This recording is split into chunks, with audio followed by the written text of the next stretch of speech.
नमस्कार मित्रांनो, आज आपण पाहू शकता आपल्याकडे परत आलेली ब्रँड न्यू इनोवा क्रिस्टा।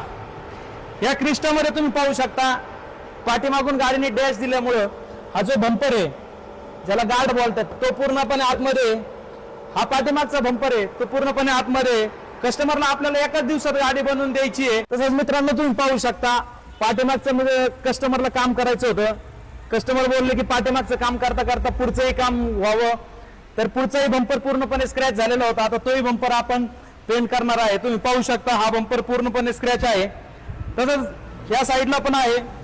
तर हा आपण पण कस्टमरला पूर्ण बंपर पेंट करून देणार आहोत। तर मित्रांनो पाहू शकता तुम्ही हा टोयोटाचा ब्रँड न्यू बंपर आणलेला आहे आणि आता याला आपण प्रायमर करून पेंट करून कस्टमरला आपण फिटिंग करून देणार आहोत। चला मित्रांनो, आता आपण गाडी पेंट बूथ मध्ये घेत आहोत। गाडी आतमध्ये घेतल्यानंतर जो रिअर बंपर आहे नवीन असल्यामुळे प्लास्टिक प्रायमर मारून तो बंपर आपण डायरेक्ट पेंटिंगला घेतलेला आहे। फ्रंट बंपरही त्याच्यावरती पेंटिंगचं काम चालू आहे। पाठीमागचा जो बंपर आहे तो बंपर गार्ड तुटल्यामुळे आपण तो नवीन आणलेला आहे। फ्रंट बंपर पेंट झाल्यानंतर पॉलिशचं काम चालू आहे। तरी तुम्ही पाहू शकता गाडी पूर्णपणे रेडी झालेली आहे।